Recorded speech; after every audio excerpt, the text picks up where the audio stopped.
Happy Sunday, everybody. Welcome to the Bahamas. I'm in Nassau, Bahamas. I apologize if I have bad Wi-Fi. I should be okay, but you never know. I just was on a 4-hour Zoom with my sub-2 students, sub-2 family, and it didn't seem like we had any issues on there, but you never know. So I apologize if it falls out for us. I am in the Bahamas on Wi-Fi, which is not normally what I'm doing. Tonight on Sunday service is Q&A. It is 10 o'clock here. And I feel bad, so bad for all the East Coasters that come onto our podcast. I'm on the West Coast. So when I do this podcast, I'm usually doing it at 7 o'clock on Arizona time, which is 10 o'clock East Coast time. And you guys hang out till 11:30 at night. And that's what I'm going to be doing tonight. So thank you guys so much for doing that for us and tuning in live. Tonight, the topic is creative finance real estate Q&A. I actually have a slew of people that are already in the backstage. They have questions. I'm going to bring them up. I've got an hour and 20 minutes. Okay. So I'm going to limit everybody to about 7, maybe 8 minutes per question. So if you guys are in the backstage and you do not have your camera on and you do not have your audio figured out, I will not be calling on you. I see Marco. He's looking good. He's looking sharp. Jonathan just turned his camera on saying, holy crap, I definitely need to get a question answered from Pace. Angie, you're too beautiful to ever hide your face. So please make sure you always keep your camera on. James Gamble, I see you, my guy. I will get to you in a little bit. Maj, you always got the questions, dog. You are the question master. So looking forward to seeing everybody. If ABS, Arturo, Robin, Benjamin, you guys want your questions answered, you better turn your cameras on because that's my only way of knowing that if I bring you on stage, you've got your technology figured out. One of my very few big pet peeves is having people come on my podcast and they're like fumbling around with their phone and trying to figure out how to come on here. So tonight is Q&A. Really great being here with you guys. Couple of announcements before we get started. I want to give you guys a couple of things. Make sure you guys are JVing with each other. I get so many people DMing me that are like, Pace, where do I start? I'm like, come to Sunday service, meet people, right? Go to my challenges, whatever. A couple of things coming up. Here's my travel schedule. I'm in Bahamas all the way through the 24th. So if you guys are in Nassau, which you're probably not, I'm at a mastermind, but we're hanging out in the pool every morning, working out. I worked out today. And I was like, where are all my people? So if you guys are in the Bahamas, come work out with us at our hotel. It'll be great. We are doing a big meetup here for Bahamians. Then I'm going to be doing the Elephant Challenge next. No, not next week. In 2 weeks. Okay. Elephant Challenge is coming up. Then I have the Golden Ticket event for sub-2 students only. I'm going to be then going to Boston, Massachusetts on October 30th. So we're going to be doing a meetup there. Then I'm going to be in Dallas, San Angelo, Corpus Christi, Houston, and Lafayette from November 7th to November 10th. Then I'm speaking at Multifamily Mastery number 5 on November 5th and 6th. Then I'll be in Fresno, California on November 19th. And then I will be in Hawaii from December 15th to December 30th. Pace, would you buy an Airbnb in the Bahamas? Probably not. I got so many other things going on, bro. That's my problem is I could buy in any state, any place. I've got so many students all over the place I can buy deals with that why would I go to the Bahamas? It's so far. I don't have resources. It's in a different country. It's not even the United States. And so for me, maybe it's a limited mindset, but I just prefer to buy in the areas that I already buy in. So anyway, without further ado, Benjamin Harris, you have not turned your camera on, so I'm skipping over you and I'm going to Marco. There's Benjamin. There he is. I see him. So guys, if you are listening on 2 devices, I will immediately pull you off the thing. I get people that are like watching on this, but listening over on this other thing. And then I call them up and it's like this major echo. Stop that. Only noobs do that. Learn how to use technology, you noobs. Okay. I will call you up here and I will limit you to 7 minutes. All right. Perfect. Benjamin Harris, what do you got for me tonight? Hi, Pace. Thanks so much for having me on. It's a bit impromptu. I saw the link and just thought I'd we'd be able to raise hands and kind of send you chats. So thanks for seeing us personally. I'm a year-old realtor, not a year, 8 months. I've had my first listing recently, and just, in awe and interested in this whole new world of real estate and learning about what there are ways to create equity and wealth for yourself and for others, which is what we do as realtors in service. But learning about all the different paths, all the smoke of the sales methods and what's the most efficient way and the creative side of it, I'm trying to figure out, I guess, from a creative finance point. I have a relatively low income, I think, 20 to 25,000 a year over the past several years, and I want to get out of that. Eagerly looking for, I have mentorship with eXp Realty, and but I want to get into multifamily, and as my first home purchase, and I'm wondering, I mean, try to keep it simple, I guess. So my question has been, as I see content creators and mentors, gurus, put out, here's how you do it. You just start it like this, and you just go through these, and then we'll tell you more in our program. What is the first step of trying to get out of the income problem when trying to buy that first house or investment property? Yeah, I mean, I think that's really my question. If you can, Okay, if you have yeah. an idea. Yeah. I mean, I could go on this for 10 hours, but Yeah, it's sure. a great question. Whole program. Yeah. Well, yeah, maybe. But here's the answer to that. The challenge with like Instagram and TikTok and Facebook and YouTube Shorts and all this kind of stuff is they incentivize people to not give away any information because they're like, you only have 1 minute.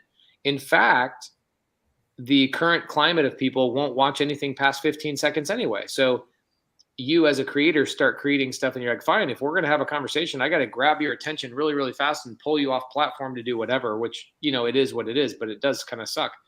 But if you go on my YouTube, you'll see that like 2-3 weeks ago, I had one of my really good friends, Jerry Norton, calls me up and he's like, dude, what the heck is wrong with you? You did like 4 days in a row of 4-hour videos. And I was like, yeah, because that's what it takes.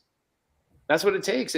You have to be able to get nitty gritty with people. So my YouTube's pretty good. But here at the end of the day, you have to, I would write this down, Benjamin. This is important.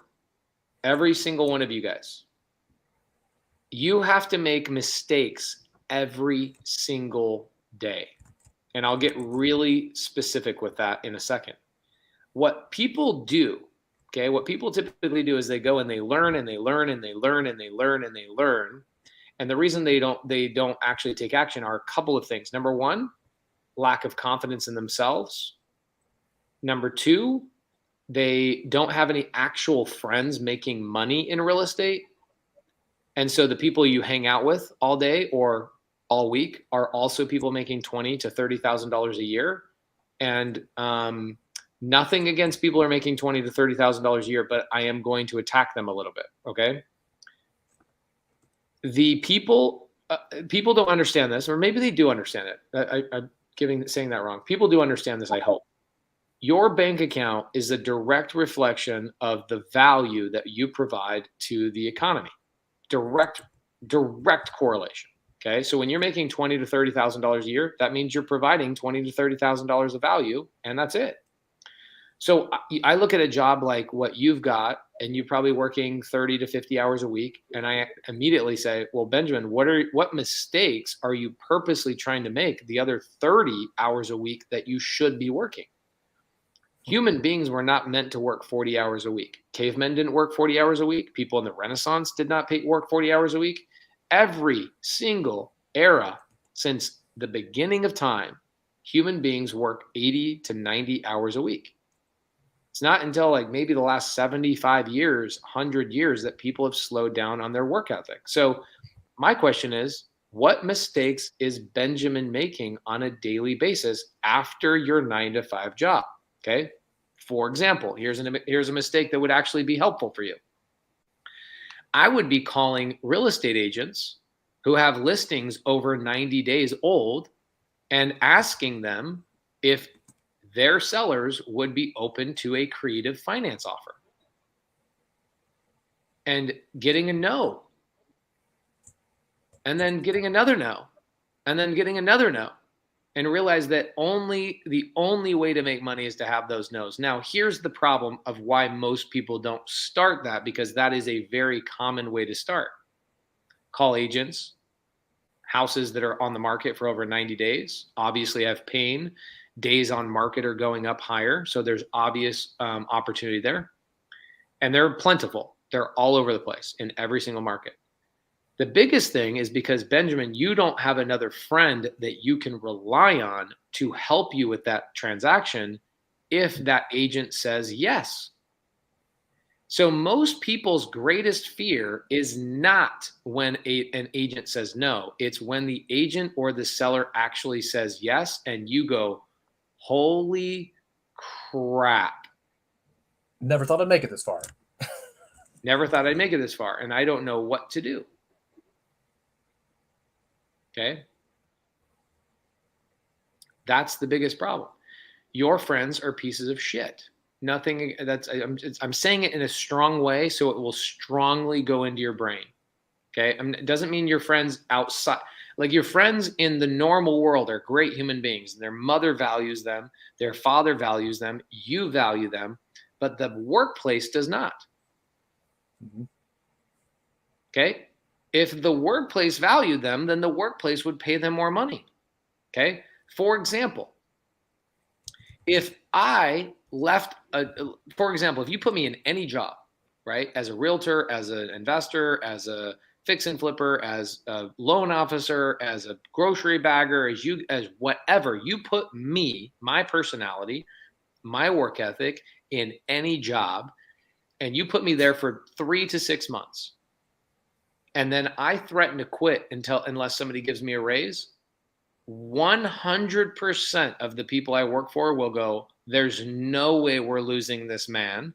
He provides way too much value. He does 7 times more than what he gets paid for. He is going the extra mile. He shows up 5 minutes late, or shows up 5 minutes early, stays an hour late, is friendly with everybody, comes up with ideas that we make money on. This guy is unbelievable. Nobody would let me go, because I provide value everywhere I go. Most people making $20,000 to $30,000 a year are trained. I was one of them as well, so I'm not criticizing. They are trained to do exactly what they're told and no more, and sometimes even less, because you go, well, if I can get away with it, then I will, because that's what the workplace has trained us to do. So most people then come home from their 9 to 5 job and they go, man, I don't even know where to start, so I'm just not going to start. Well, the first place to start is to come onto a live podcast where you can make friends that are all in here either making money or trying to improve themselves. Okay, that's step one. For me personally, step one is finding somebody you can collaborate with, because you will be more encouraged to then go, all right, I am going to make those calls. I am going to do those things. So Benjamin, we don't need to go into where you work, but let's think about this for a second. Okay. I've been a performing artist. Okay. You're a performing artist. Okay, great. If I go to Chipotle, this literally just happened to me like 2 weeks ago. I had like an hour to get back to set, and I'm like, I want to go to Chipotle. So I go to Chipotle, longest line I've ever seen, right? Longest line I've ever seen. It was crazy. Which, most of the time, like Chipotle, you have like 3 or 4 people in front of you at the most. At this Chipotle, I had like 21 people. It was like really long for a Chipotle line. So I make a joke to the guy in front of me, and I'm like, man, freaking long line. And the guy goes, yeah, get used to it, man. I've been waiting my whole life. Literally what he said. I was like, that makes me want to leave right now, because now I'm realizing I'm burning up my life waiting in this line. But I'm like, damn, Chipotle's bomb. So I waited. Here's what I noticed. As each one of those 21 people went through the line, the exact same question was asked by the person taking the order. What would you like to have? What would you like to have? What would you like to have? 21 times. Okay, would you like pinto or black beans? Okay, would you like pinto or black beans? Okay, would you like pinto or black beans? 21 times. Okay, do you know guac is extra? Blah, blah, blah. I'm like, literally for the 30 minutes or 40 minutes that I waited in this line, I heard this human being say the same thing over and over and over and over and over and over and over. So this is what I did, Benjamin. I go online and I then go, how many clients does the average Chipotle customer talk to on a daily basis? It's 322. So you say the same thing to 322 people, but for some reason, people go, well, where do I start? I'm like, dude, real estate is 1,000 times easier than your Chipotle job. I would blow my brains out if I had to do something over and over and over and over and over every day. But the return on my investment was like $2,500 a month. But a Chipotle employee will do it 322 times a day because of these reasons. And this is what I thought about. They have nobody else telling them there's a better way. That's number one. So no friends outside of that environment. Okay. Still goes back to that same thing. Number two, it's comfortable because somebody's telling them what to do. So they don't have to guess what they're supposed to do. Yep. Again, which goes back to number one. You don't have a friend that tells you it's okay to make more money, right? Keeps going back to number one.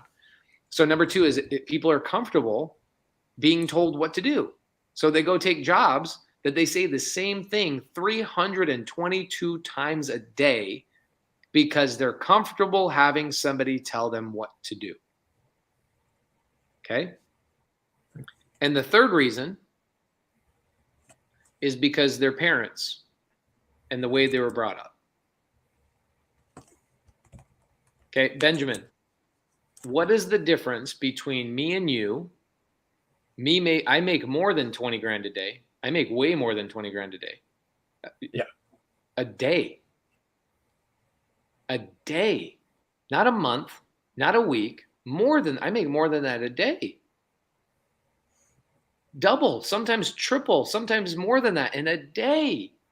What is the biggest difference between me and you? The biggest difference between me and you, number one, is that all of my friends make money. If I want to go from 5 grand a month to 10 grand a month, I literally don't even have to learn the skills first. I need to find the people that are making 10 grand a month. That is the number one answer I can give you, because what happens is Benjamin, you go to performing arts. I deal with a lot of people in performing arts. I'm on, not that it's the exact same thing, but it's similar. I'm on a TV show. So this is what happens with people in the TV show. There's 35 people or so that run our TV show with us. And guess what they do when they go home? They go home. They're done working. When I go home, I cannot wait to get off set on the stupid TV show, because the first thing I say to myself is, I can't wait to get to work. Back to work. Yeah. They are like, I can't wait to get off of work. I'm saying I can't wait to actually go to work where I actually make real money. They think their 40 hours they put in was actually a job, was like worthy of making money. Okay. So that's a tough thing. That environment is full of people that are happy making $30,000 or $40,000 a year. And they go and they're like, save up their shekels to go have a couple beers at the bar and go do some little events here and there, and constantly saving money and having a hard time like driving in a decent car and spending money on themselves and da, da, da, da, da. You're basically who I can just tell you, the people you hang out with are also making $20,000 to $30,000 a year. That's it. That's it. So your number one thing is you need to, what market are you in, Benjamin? Oh, I'm here in Arizona. What part of Arizona? Oh, I'm in Mesa right now, Mesa Scottsdale.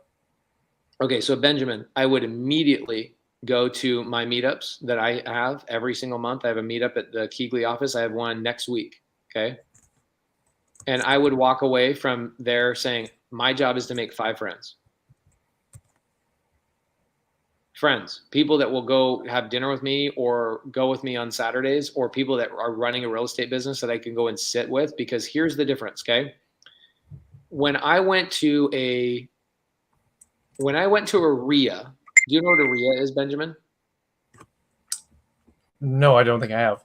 Okay, so a RIA is a real estate, real estate investment association. Okay, REIA. Every city has one. Okay, they're fine to go to start making relationships. But when you go to a RIA, it's basically full of real estate agents talking about how long they've been in the business. Okay, they talk about how long they've been in the business, and they brag about how long they've been in the business.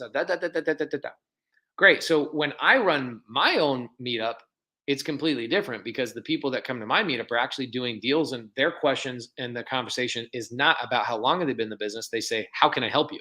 How can I help you? How can I help you? How can I help you? How can I help you? How can I help you? How can I help you? So the reason why my community is so powerful, and why everybody in this real estate industry is envious of the sub two community, is because we have cultivated an environment of understanding that Benjamin Harris's number one problem is not himself. It's the lack of friends that are in the circle that you want to be in. That's your number one problem. Number one problem. Okay.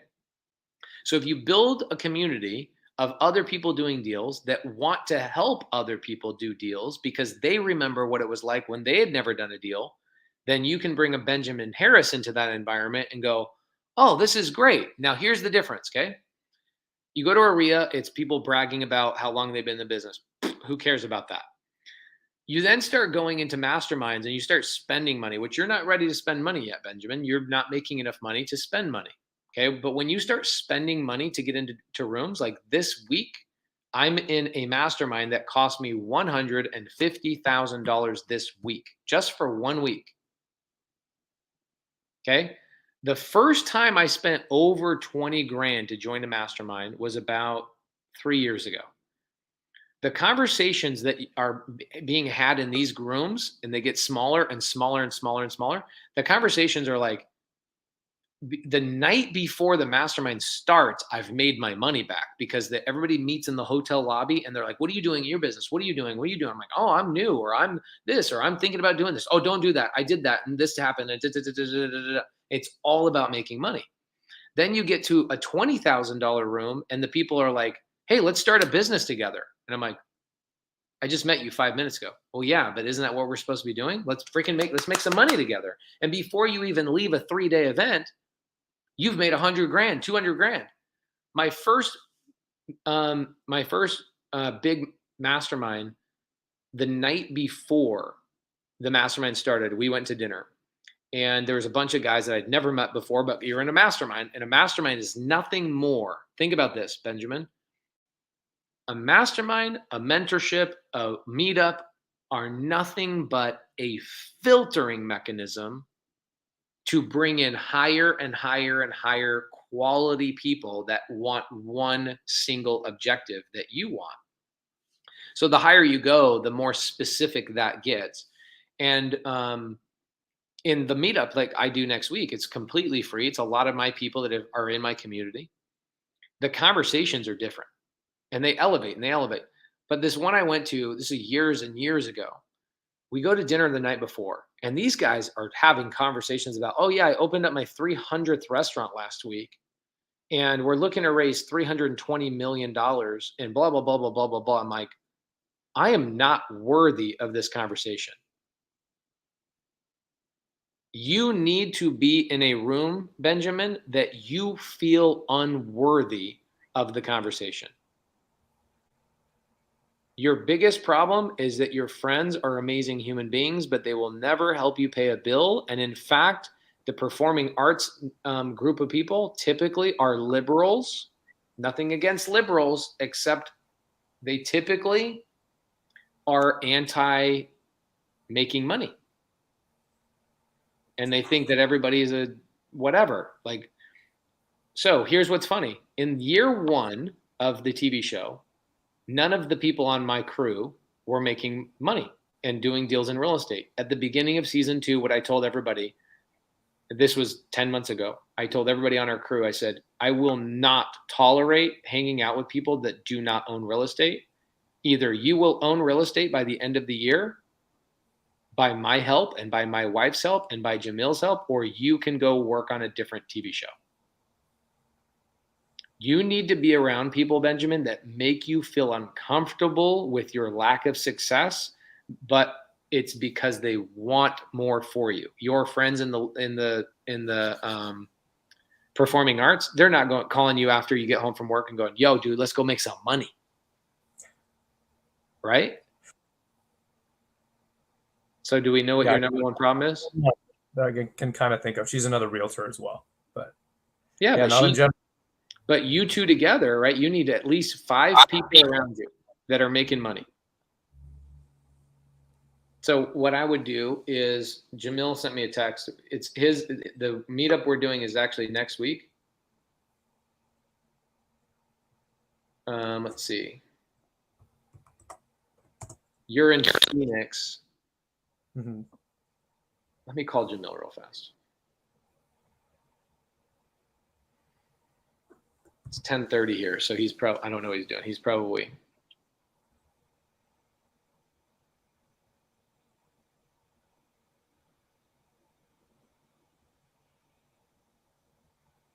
Yep. Hey, what day is the meetup next week? I'm on Sunday service. I want to talk about it. Which meetup, bro? Yeah, Keegley meetup. Oh, hold 1 second, sorry. Can you send me the link so I can put it on Sunday service? Yes, sir. Thank you. Okay, bye. Bye. So, Benjamin, I know you took a lot of notes, but the number one note you need to take down is that you should have friends that make you feel uncomfortable about your lack of success.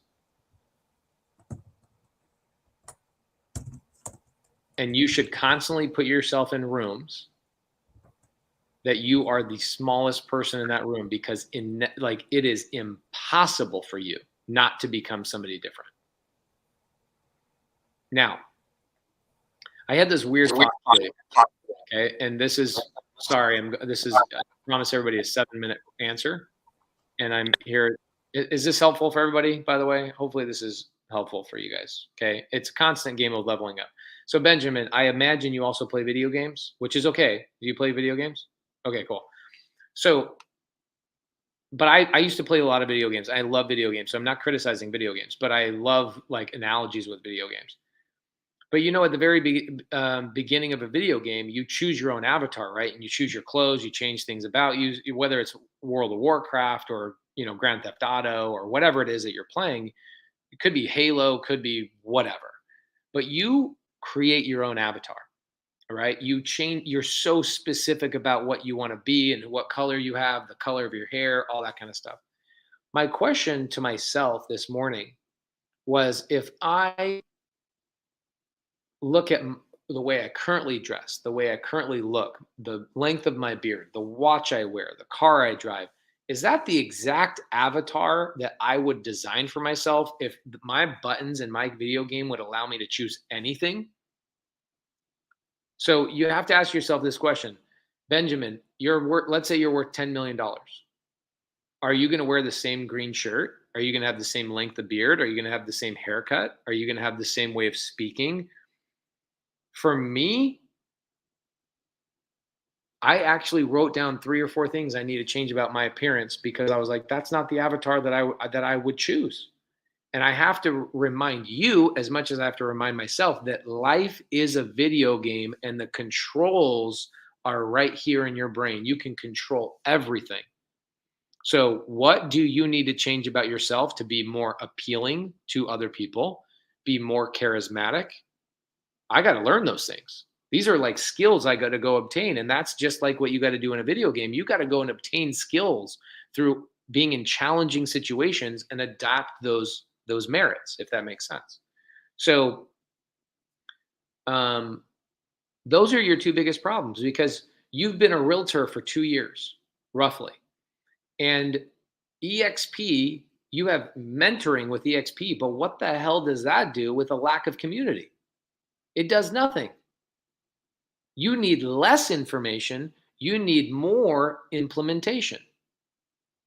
In fact, the main reason you should be showing up to my podcast on Sunday is to connect with people and say, I need friends that make me feel uncomfortable. Okay. This is the reason why I do a live podcast rather than a pre-recorded, because I am not lazy.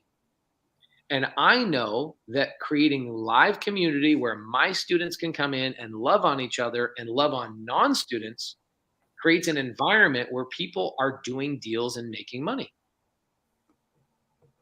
So when you come to Sunday service, yes, I could talk to you about all the creative finance stuff. I have a 14-part series coming out on creative finance. It's like every strategy, every this, that, and the other. But it's only interesting to you. It's not important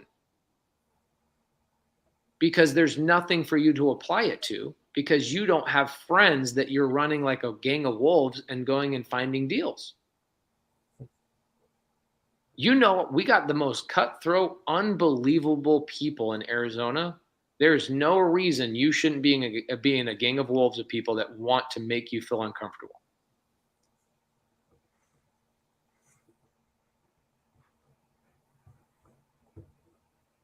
Yeah, it's all about finding the right pack. They say that the pack will heighten the lowest dog, and you want to make yourself feel like that lowest dog. There you go. You keep growing strength, and that is and your strength number. That's your number one problem. Is your friends suck. So at helping me with my future, perhaps, right? Yeah, That's I mean, what yeah. you need. Here's the thing. Couple of things. I'm going to tell you that making $100,000 a year is not the goal. Okay, a lot of people think, oh, I just want to make $100,000 a year. It ain't the goal. $100,000 ain't the goal. Okay, once you hit 100,000, you go, oh my gosh, who can I help with 100 grand? Okay, you want to know what this is about? It's about getting to a point where you've done so well for yourself that you can actually turn around and start changing other people's lives. You can't change people's lives without life-changing money. You can't change politics. You can't change, your vote doesn't matter in your local state. Nobody cares about what your opinion is because you have no resources. And so it's the same thing for me. I am trying to change people's lives. Therefore, I need to make life-changing money. Okay. So see, and this is like, look at this. Think about this. Okay. So John, he says, I'm not in sub 2, which is my community, but Pace is awesome. I love the sub 2 community. I bring as many people close to me as possible that have been filtered out to become really great go-givers. So you will meet some of these people on Thursday. Let me put the link. I'll put the link in the side chat so you can attend. And you, Benjamin, need to make sure that you are looking for people to make you feel uncomfortable, and they want to make you feel uncomfortable. So the where to sign up is Keegley.com. It's in the side chat, by the way. My gosh, my internet is slow. Keegley.com/meetup, and make sure you register so you get like future stuff all over.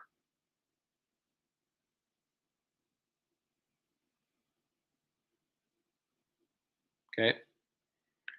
So again, last thing I'm going to say to everybody, and I'll get into some Q&A. Your lack of quality friends is making you comfortable with your lack of a quality life. And what you've done, this isn't just you, Benjamin, this is me too. Okay. I'm speaking to myself as much as I'm speaking to you. We want to make ourselves feel good. So what happens is we convince ourselves that making more money is not going to change our lives. Making more money does change your life. I can tell you that right now. Is it going to make you a happier person? Not necessarily. But here's what it'll do is it'll take a lot of the stress and pressure off your back so you can work on things, take classes, go on better dates, go on, have better experiences, better memories. Money does bring a lot of amazing things to the table. So when you're not making a lot of money, you justify not making a lot of money. because you don't want to be hard on yourself. So what you need to do is you need to find other friends that will be hard on you for you, and do it unapologetically and be like, Benjamin, I didn't see you at this month's meetup, bro. Where are you? What are you up to? Where are you? Get your ass here. This thing isn't starting until you get over there. And you're like, how many times my friends have dragged me out to do things I don't want to do? I'm like, oh my gosh, bro. I was being a contractor 10 hours today. And they're like, okay, well, how's that going to pay your future bills? Get your ass out here. Let's freaking get going. I owe a lot of my success to friends that made me feel uncomfortable. Okay. So I could give you strategy, but strategy doesn't mean shit unless you have a pack of wolves to apply it to. Okay. So go find your pack of wolves. That's the most important thing ever, is community, community, community all day long. Yeah, I appreciate that. Okay. Makes a lot of sense. There you go. And here's what's funny. I gave you a lot of specific things. I gave you a very specific meetup to go to. You will meet me in person next week on October 27th. We'll hang out. It'll be a good conversation. But you will become greater by osmosis. And it will be the weirdest thing. This is why my community is so powerful, is because people upgrade each other and they're like, man, this is the greatest place ever, because I've seen the greatest improvement in my life since joining this versus anything else. Because it's not that we have the greatest strategies. We do. It's not that we have the most support. We do. It's because we have amazing people that are comfortable making each other uncomfortable. And that's what you need. You need local access to that. You need digital access to that. And you gotta meet me at that meetup, and you can meet everybody physically, because it changes. Like, digital is great, but physical in person changes things. Yep, I know that well from the pandemic, working over Zoom, performing arts, and then it just sucks the life out of you, rehearsing it and trying to saying it over and over again, versus having the relationship that is telling the story of performing arts, having it in person. Right. I think a lot of people got value tonight from you already. I told you this answer for 40 minutes is what it took. And we have 800 people watching us live right now. So sounds like you won the Q&A of the night. Good job. just start off with the basics, I guess. The basics are make friends, personal friends in person. And this is what people hate about me. They hate that I say I'm going to do it for 7 minutes. But anyway, thank you, brother. Good to meet you. Thank you very much. I will do my darndest to make sure I'm open to come meet some wolves. Okay. And you should be at that every single month. Later, brother. Marco, what up, my guy? You got to unmute yourself. Marco, unmute yourself.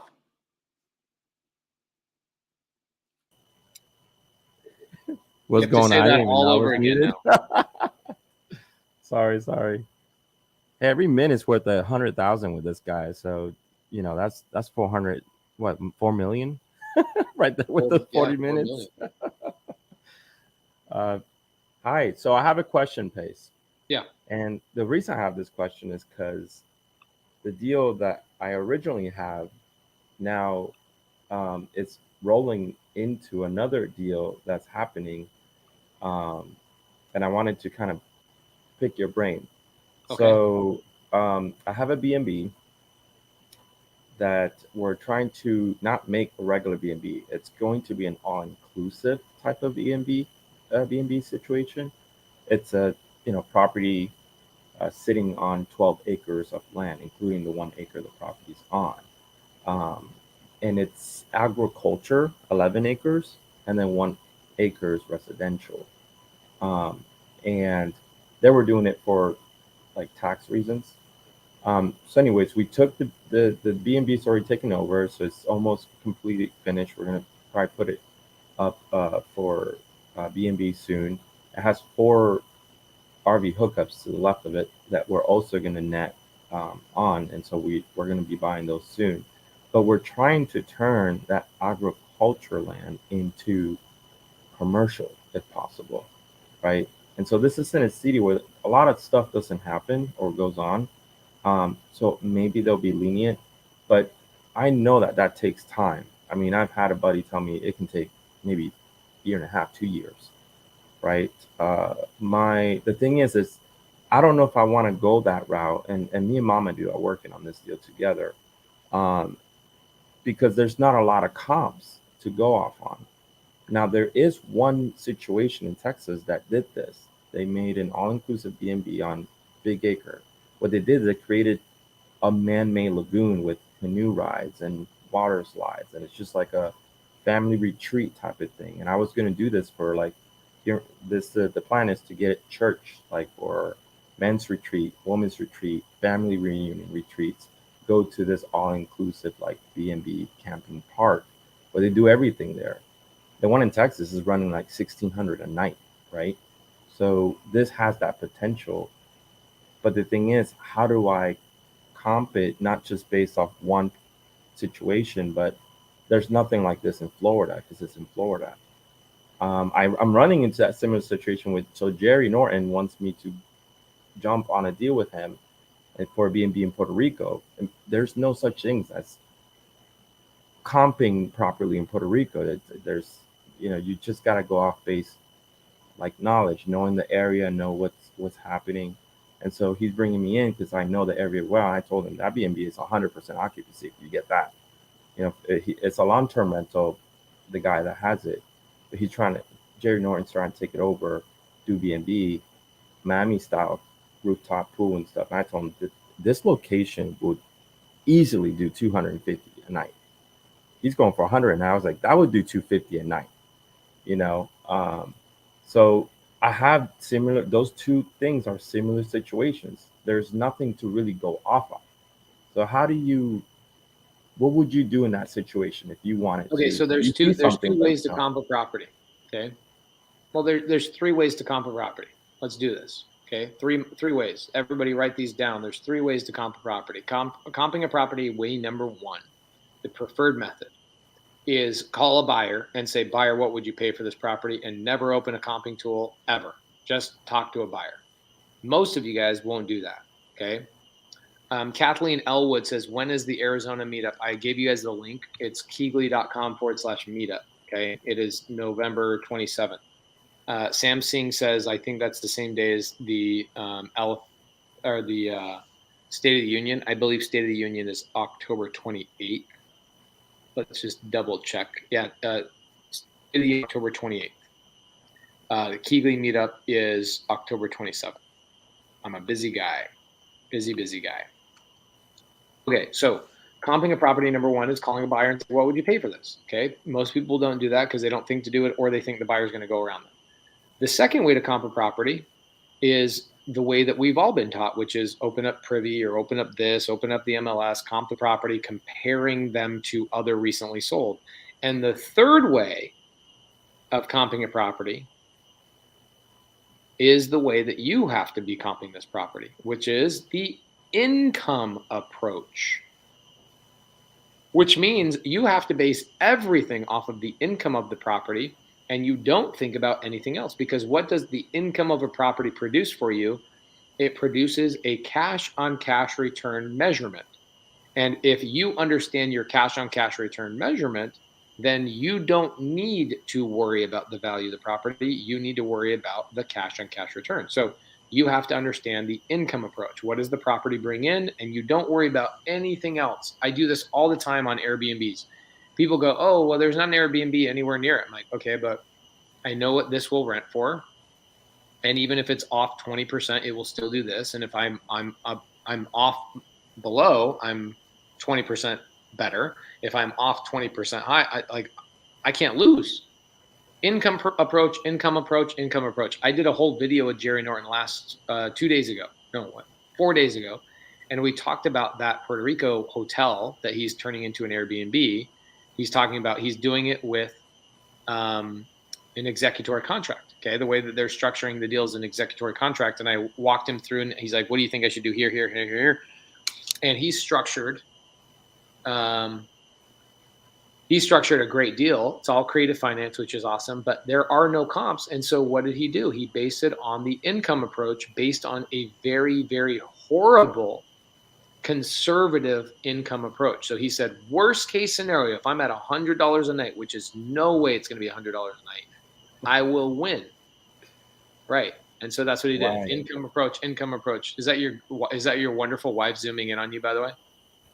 Oh no, I have a smart camera, so I can walk around and like teach people on a whiteboard. By the way, the sign language for this camera to look at the whiteboard is the deuces, which Are you is the serious? coolest thing. I can just throw the deuces and it'll look. Bro, text me the link for that. Yeah, but So that's insane. So maybe I can pick whenever I get on the phone with Jerry because we're gonna go over this deal. Maybe I can pick his brain to maybe help me approach that income. yeah, Maybe I tell have to him, watch give that me the video income too. approach that you followed for the hotel and do the income approach for me on this property, and he'll walk you through it. That's awesome. That's good to know. I didn't know, we haven't gotten to break down that deal. I just said I'm in. I just went on a multifamily deal with Pace for the two new multifamily. So if I'm doing it for him, I'm gonna do it for you too. Let me be on both sides of the coin. I love it. I think the deal he's doing in Puerto Rico, I think I'm jumping in on that deal too. No way. Yeah, I think Am I so. am I going to be double dipping with you right now? Yeah, bro, you're gonna be a double decker. Oh my gosh. Yeah. So again, the income approach is the best way to do it. It's the same thing with like appraisers will look at appraised value based on comps.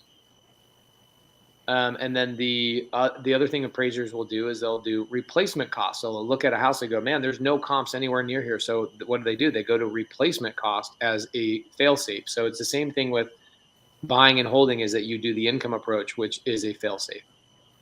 Got it. Okay. I already know that with the RVs and the B&B, the way it is, we'll be grossing somewhere around like 15, 16K. And so the net will be pretty good. But the rest of the project is going to cost like a lot. The private capital that I have to bring in to create a man-made lagoon and all that stuff, get the land flipped over. Like I know it's going to cost money.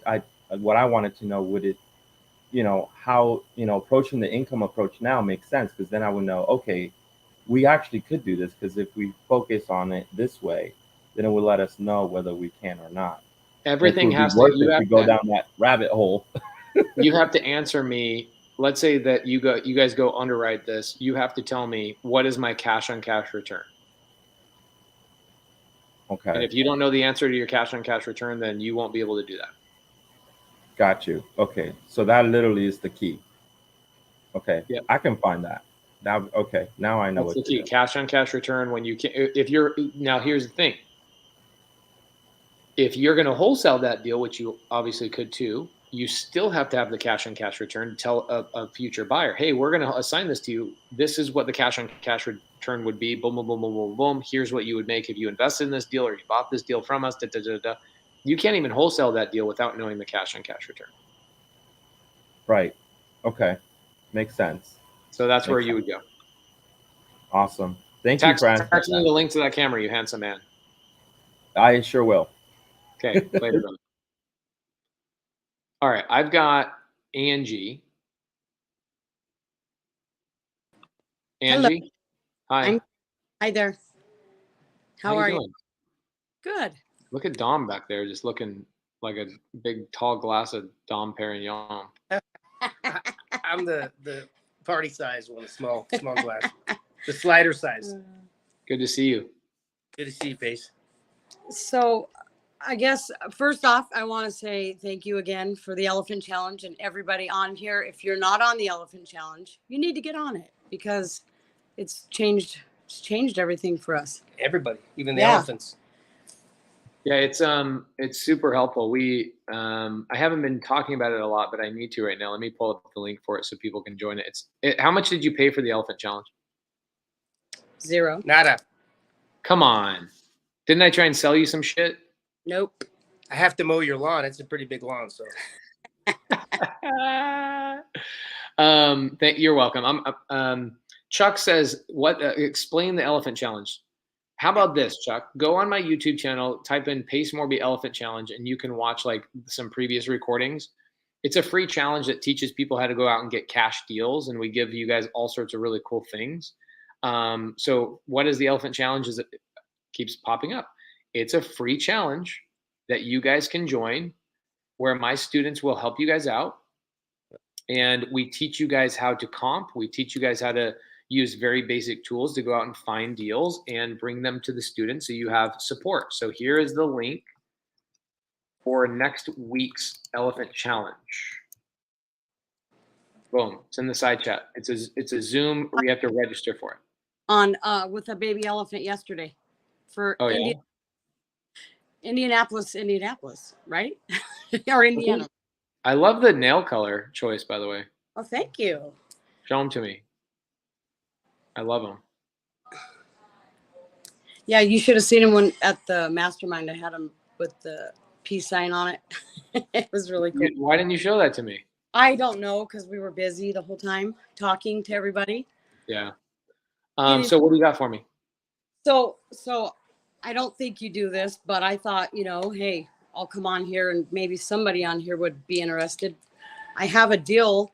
My client has somebody who needs $500,000. He has $5 million on hold at Tri-County banks, but he will, if you loan him the $500,000, he'll pay you $50,000 within 30 days. And we've got all the paperwork. Everything's legitimate. It's ready to go. It's just, we don't have the money. You find a lender. Yeah, we need to find somebody who, and I've had a couple people reach out, and I may have somebody, but I thought, what the heck am I? What does he need the $500,000 for? It's to, here, I'd have to read it. So his funds are frozen in this county's bank. Him and his wife are divorcing. It's held up, and the prenup has his money held up to pay off some debt of some sort. And so he's got $10 million in a mutual fund where he'll secure the monies. And he's got this $5 million. And I see his bank statement right now. He has $5 million in there, but it's frozen. So once he gets this money, it'll be released. We got lawyers that are all on this, and title company, the financial planner. He's sent out a letter to the financial planner to create some sort of draw a note and collateral agreement. Okay, here's what I would say. I would say I would never do that for 50 grand. I would do it for 200 grand. So yeah, for him to get it out of the mutual fund, it's like 50%. Like for him to get it out, but No, it's going to take him charge 200 grand. I know, Yeah, but yeah. it would be that much if he was to wait to get it out. So he needs now, but that'll take 90 days for him to get it out. So I'll tell him you want 200. Yeah, tell him. All right. And then tell him, and then shoot me a text message. Okay. What else did you have? And then and then I have another baby elephant brought me a deal in Arizona, and they wanted me to ask. I guess they reached out to Jamil. They know Jamil, but he hasn't heard back from him. But he needs somebody to buy his property like ASAP. He's an investor and purchased this home.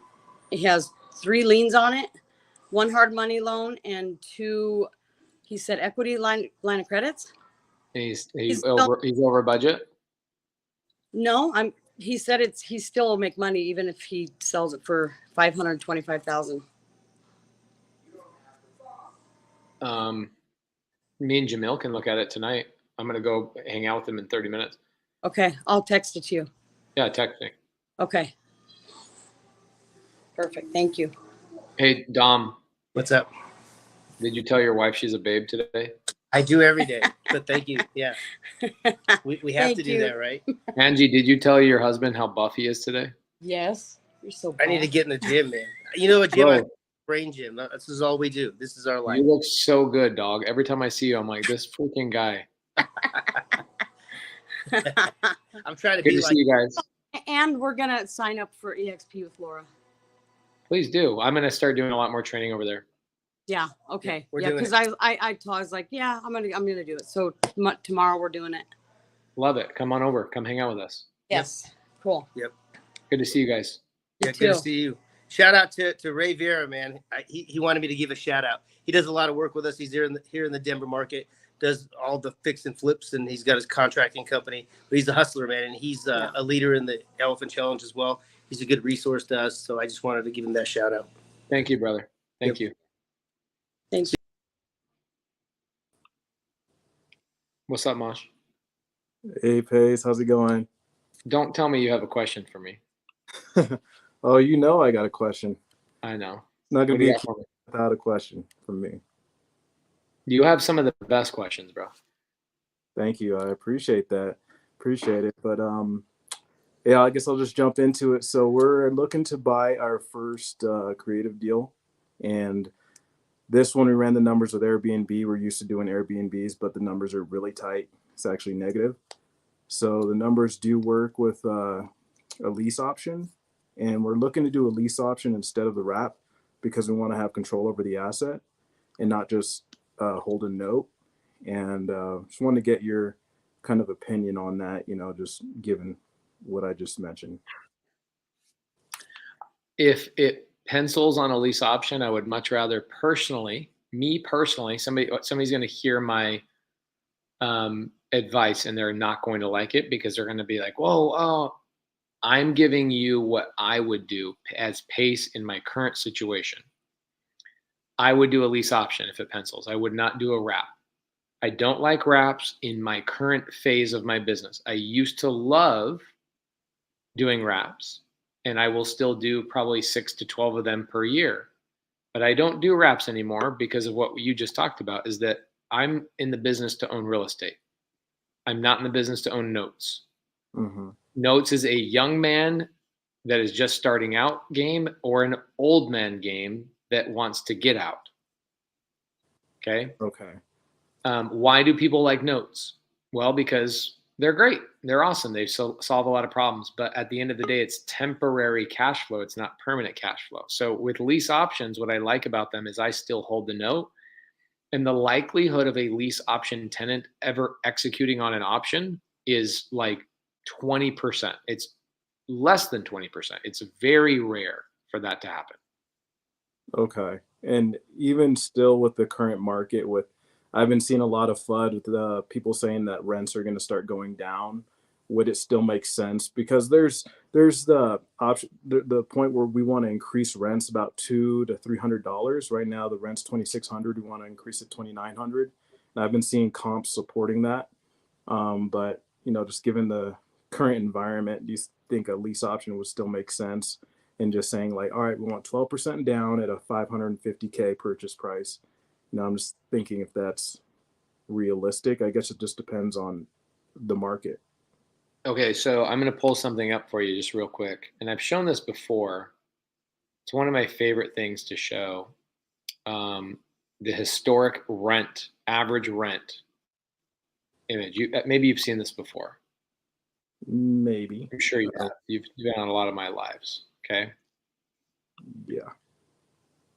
So give me just a second. Okay. And you tell me when somebody tells you rent rates are going to go. This is like when I was hearing people at the beginning of the year, they go, the market's not going to crash. The market's not going to crash. And I was like, how can it not crash? It's like telling me you're going to turn the thermostat down in my house, but the air conditioning is not going to actually turn on. Like, Mm-hmm. it's gonna turn on. So here's the graph. Okay. Let me scroll down a little bit. Let's read this for a second. April 25th, 2022. Average rent prices have increased at a rate of 8.8% per year since 1980, consistently outpacing wage inflation by a significant margin. 2021 was an exceptional volatile year. Blah, blah, blah, blah, blah. Cool, whatever. Here's the graph. At what point since 1940 have rent rates ever gone down? Mm-hmm. They don't go down. They never have gone down. And when people tell you rents are going down, it's because they live in Ohio or Iowa where nobody wants to live. Mm-hmm. Okay. If you live in a market, which you guys do, you guys are you guys in Denver? Or are you guys in Fort Collins? Boulder, in between, Bro, Colorado. Boulder's rents ain't going down ever. Yeah, the property we're looking at though, it's in Tarpon, Florida. Oh, okay, got it. Same thing. Tarpon's a good spot. I know nothing about it, so that's why I'm just doing my research and everything. Here's the research you need. 1940 to 2020, rent rates have never gone down.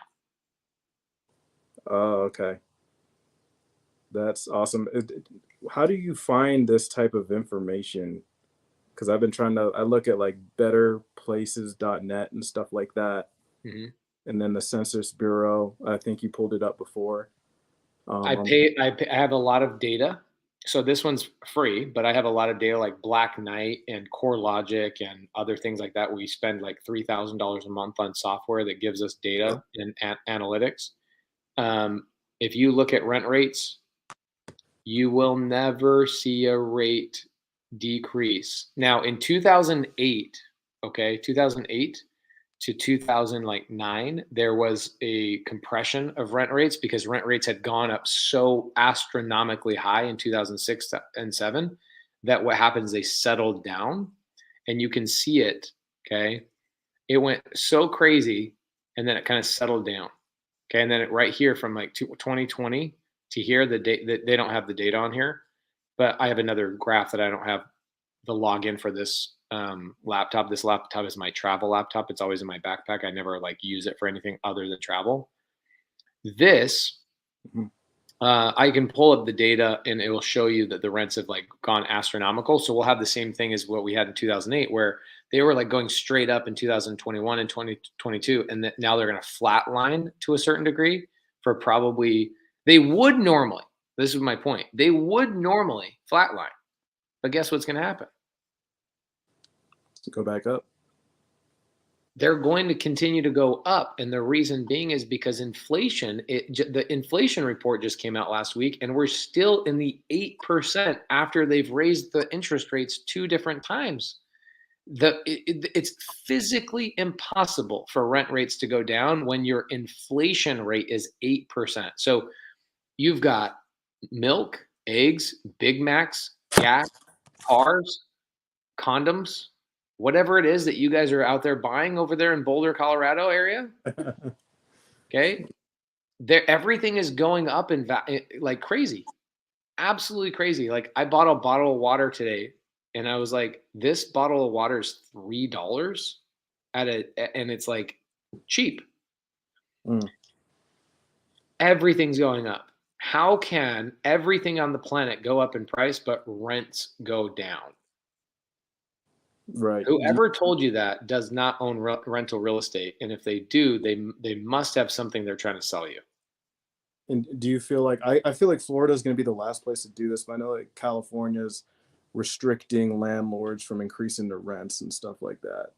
Okay, so Maj, California has been restricting rents for a long time, which is why I talk so much shit about California. I noticed that Ohio must do the same too, huh? No, Ohio doesn't. They just suck. Fair enough. And here's why. Here's a couple of things, okay? So think about this. California is one of the coolest states ever. It's beautiful. The food is the best. The people are amazing. The weather's unbelievable. The geography is crazy. Like California is such a cool state. Ohio is a cool state too. Iowa is a cool state too. Okay? They're amazing states. I would say the only state that's really not that cool, except for a couple parts, is like New Mexico. It's not that cool. It's okay, it's just not that cool. The reason why California is not a good place to buy real estate is because of what you just said. Okay, so think about this. I told this story the other day. Maj, if you and I were going to go own a Subway franchise together, okay, and we go buy a Subway franchise, we go put on a very busy corner intersection in Los Angeles. And we're crushing it, dude. We're selling like 500 sandwiches a day, okay? The state of California comes into our sandwich shop one day, Subway, and they go, hey, we got 2 pieces of legislation. Number one, you are restricted to only selling 150 sandwiches a day. And number two, if somebody comes into your store, orders a sandwich, because you know how Subway is, you order a sandwich, you walk down the line, and then you pay once they've already used all the raw materials and they've used their labor to compile and put your order together, right? So legislation number two is that that person who orders a sandwich and wastes your employee's time can take that sandwich, not pay for it, and sit in your lobby and stare you in the face and say, kiss my ass, I'm not paying you anything, and I get to hang out in your lobby and you can't kick me out. I would have a question with you, Maj. I would say, should we continue to operate our business inside of California? Hell no. Okay. Those two pieces of legislation are why I don't like California real estate, is because they limit your ability to raise your rents, and they tell you that people can steal from you. They can live in your property and you cannot evict them. Okay. And that's been going on way before the pandemic, Washington's the same way. Oregon's the same way. Illinois is the same way. New Jersey's the same way. And New York is the same way. So if you want to own houses or California stuff in California, then don't have tenants. If you want to run a business in California, then don't have tenants. You can own real estate in California, but do not have tenants. Okay. Right. So the reason why I don't love Iowa or Ohio is because their population does not grow. It's somewhat stagnant. Okay. So Florida is one of the fastest growing states in the whole entire country.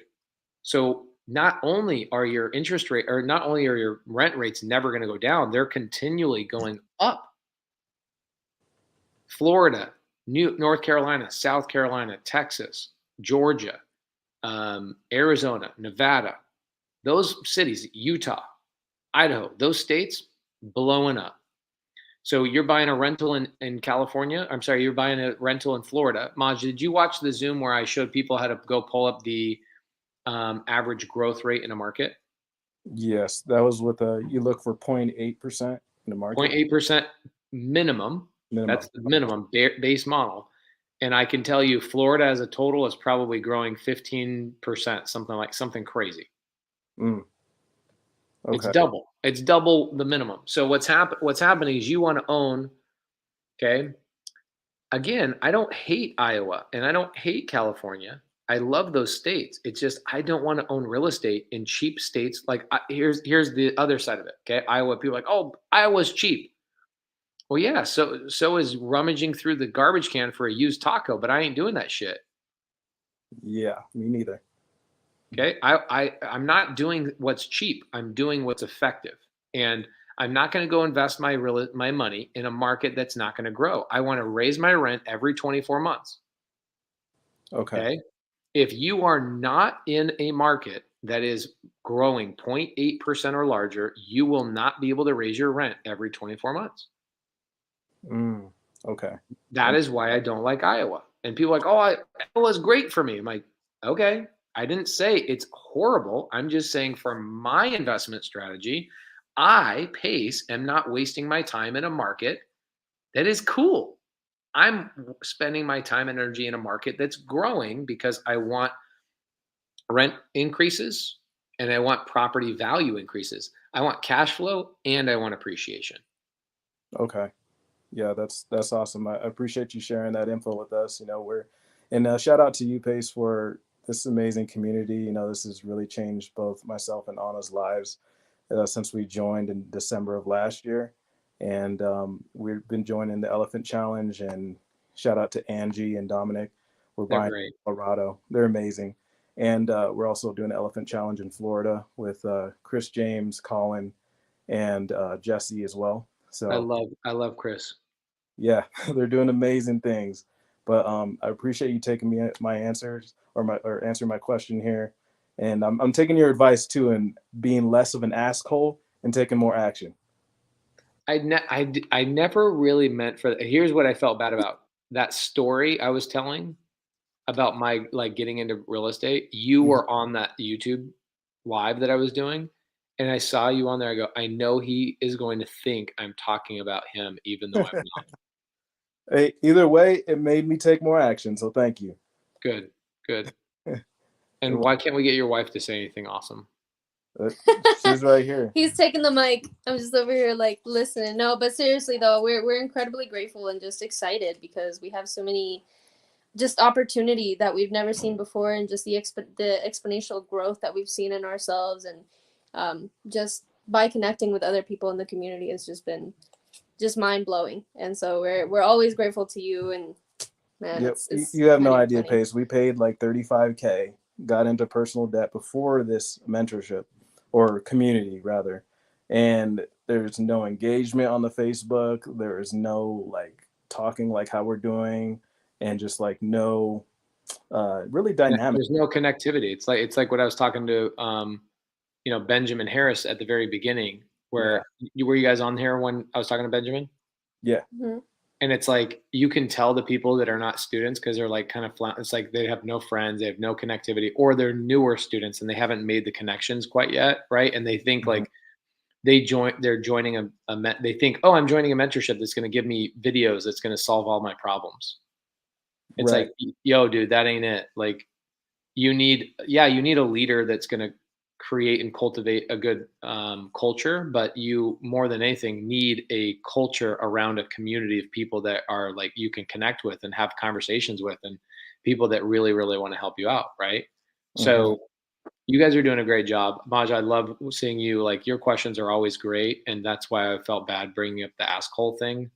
Very sorry. I didn't take a personal, Pace. You know, it's good. Anna, what'd you guys have for dinner tonight? Tell me about it. Oh man, I didn't cook tonight. The one night. No, I've been full all day. We actually went out and got some breakfast, and I had this huge vegetarian burrito. It was amazing. From where? Get me stuff. It's this place called Tangerine. I don't know if you guys have it out I think it's local. in It's Arizona. like this brunch It's like place. Snooze. Do you have Snooze? Oh yeah, we have Snooze. Yeah. Yeah. It's similar to Snooze. It was amazing. Smothered burrito, and then we had some gluten-free pancakes at the end. So that kept us going. You know, That sounds bomb. it is amazing. How's Bahamas? I mean, I got here and I worked out. I haven't worked out in a week, which is like you get out. You know how it is. Like you're traveling a lot and you get out of a rhythm, and Yes. so like my body was craving it. So I went and worked out. Jamil came. He flew in, so he's here with me. We Awesome. went down, jumped in the pool, and talked for like an hour and a half, and caught up. I haven't seen him in like 10 days. So, I mean, I saw him on the TV set, and then him and I are at this mastermind this whole week. So I haven't been. I just jumped in the water and then came up here, jumped in the shower, and came on Zoom. You guys saw me on the last Zoom. So Yes, sir. Hey, we got to get in the workout someday, Pace, when I'm in Arizona. please, dude. I'm down to do one of your runs. I know you go on runs every morning. I go on runs because I'm getting older, right? So I go on runs to warm up. Like I'll run 4 to 6 miles to warm up, just so because what I found is if I need to go work out directly, I'm like, I'll convince myself not to because I'm like, I don't have my blood going. So I'm like, all right, I'll just go on a walk and get warmed up. And I was like, no, I'll run. And so now I've got a really good rhythm going where I'll run 4 miles just to get warmed up, and then I'll go and actually lift. I love it. I love it, brother. Hey, I really appreciate this being a part of your journey. I've been seeing your growth since I joined in Sub 2. And at first, before I joined Sub 2, I was like, this man has amazing content. I'm just going to follow him on YouTube. And I would listen to it on YouTube. I was like, I need something better. So that's when I joined. And now I've been listening to you every single day. I'm at work because we have a cleaning business and we're just busting our ass every day. So this is our retirement plan. So Love it. Committed to this. Yeah, we love you. We appreciate you. Thank you. We love you guys too. And when I come up to Denver, Jamil, so here's what's cool. So we just wrapped this show, right? And so we don't know when season 3 is going to go. So what we're going to do is we're going to put in, I think we've got 15 cities that we're going to put into our schedule. Denver's one of them. Oh yeah. We'd love to see you guys here. Yeah, because I did that very quick one in Fort Collins. It's Fort Collins, right? Yeah. It's Fort Collins. I'll be waiting for you at the airport. Yeah, pick us up and take me to Tangerine. And then we've got Pacific Northwest. We're going to be doing one in we're going to do one in Wyoming. We're going to do one in Iowa. Arkansas. Ohio. We're going to be doing one in New Orleans. Oh, look, my wife. Look, I saw her this morning. Hey, Laura. She's such a great wife, dude. She was like, You guys are amazing, both of you. We also watch Laura on Mondays as well. Oh yeah, We love freaking everything love that she's her. doing, and that she's out there in the community, doing her thing. yeah, now that the baby is like, somebody else is able to watch the baby and stuff, she's been getting in there. So she'll be in there tomorrow. Here's what I told her. I said, I want you to come in on those Mondays and I want you to actually find me a deal, like live. Like, don't do Q&A, like literally spend the 2 or 3 hours finding a deal for me and show people how to bird dog, because that's what people need. And she's going to kind of tie it into the elephant challenge and just have it as a weekly extension of the elephant challenge, because it really should just be her finding deals for me and showing you guys how to comp. And then what she'll do that for like an hour, maybe an hour and a half. And then she'll do Q&A for the last hour and a half. And probably, I think what's going to happen is a lot more stopping foreclosures, because foreclosures are starting to pick up and people really like it when they watch her stop foreclosures. Mm-hmm. That'd be great. So anyway, she hit 2,000 subscribers on her YouTube channel. So we hired somebody to start helping her out on that, which is cool. I love That's it. awesome. Yeah, it's very cool. Subscribed as well, so I'll be checking out her videos. Cool. Well, appreciate you guys. Thank you so much. Appreciate you, Pace. Thank you. Yeah, see ya. Later. All right, guys, we are, hold on a second. Let me get Maj off here. All right, what a great day we had with, I'm like pumped up with Benjamin, like super pumped up about Benjamin. That was really, really cool. Rudy, what do you got for me, brother? I got 13 more minutes. How you doing, homie? What's going on? Appreciate you having me on. And welcome to the G-Shock gang, Pace. I know, Loving dog. You that. see my jellyfish? Dude, loving it. I'm all about it. Jamil keeps teasing me. He's like, you need a real watch. I'm like, bro, this is a dope watch. Dude, watch nerds love G-Shock, so I'm all about it. I can't afford a real watch yet either, so we'll get there. So I haven't done my first deal yet. I mean, I was sort of like in this mode of like, well, I need to wait till the end of the year. I'm gonna like phase out and get into a new gig and start doing this. But my buddy Travis was like, "Oh, you're doing this now? My buddy needs help. Can you help him?" So he kind of threw me in the deep end, which is great. So the question is there anything we can do to help this guy? He's in a contract with a builder. The project has just got finished in Dripping Springs, Texas. I guess that's the Austin area. He put a $48K deposit down, and he's supposed to close in 2 weeks. And him and his fiance broke up, and he just wants out of the deal and wants the deposit back, ideally. So I don't know if that could be wholesaled or kind of looking at deeper, since he doesn't really have equity or need to like make money on it. Like, is it a sub-2/mortgage method? And I got some more details on the house itself and his mortgage if you need them. Okay, so it's a brand new house. Brand new, yeah. In like a planned community kind of thing. In Austin? In Austin. Dripping Springs, but it seems like a suburb that's like right there in Austin. I would buy that deal. Yeah, I was wondering if you'd say that. That's amazing. I would buy it. It's a brand new community. And I mean, here's the thing. He would have to finalize the loan. Yeah, I figured he would need to close. He'd have to close on it, and then I would refund his $48,000 and I would just keep the deal. Amazing. Yeah, he's got a 4.6% interest rate. Looks like with HOA, tax, and everything else, he said he's got $5,500 a month mortgage, 4.3 and a half bath, 2-story, 2-car garage. Okay. Can you email it to me? Yeah. I'll send it to you. I'll send it to you in the private chat. Okay, cool. Amazing. I mean, it's pretty simple. I don't have to get approved for the loan. He's already been approved for the loan. I just take over his house in Austin. Pretty simple. Cool. Yeah, because that's what I was telling him, and he's just like, that sounds risky. How do I tell me more about it? I was like, well, I'm gonna work with some investors in the area, but if we're working with serious investors, it shouldn't be risky. And I was like, as long as it cash flows rental wise or it's a corporate rental wise. When somebody says this is risky, here's how you reply to that. You go, yeah, you know what else is risky? Putting $48,000 as a non-refundable deposit on a house with a woman you're not married to. Except that would upset somebody, so don't say that. But you could definitely just say, look, man, so is putting $48,000 non-refundable down. Like, you already did the risky thing. So I don't, what are we talking about here? Yeah, totally. Fair point. And He's I mean, not- he seems he's open. not He getting seems out of open to that anything, deal. though. I know. That's what I thought. I was like, he goes, well, now that I thought about it more, I would love for your help. Thank you, man. I'm looking for a Hail Mary here. I'm like, yeah, I know. That's all we got. Yeah. Yeah. Send me the Hail Mary email. Let's have a conversation about it. Should I like CC him, find his email? Sure. I obviously have his text CC him, contact, that's whatever. CC him, and Cool. I'll get tomorrow. I've got a packed day, but what I'll do is I'll have Molly on my team look at it and maybe get on the phone with him. I've got 4 Zooms tomorrow I got to do, so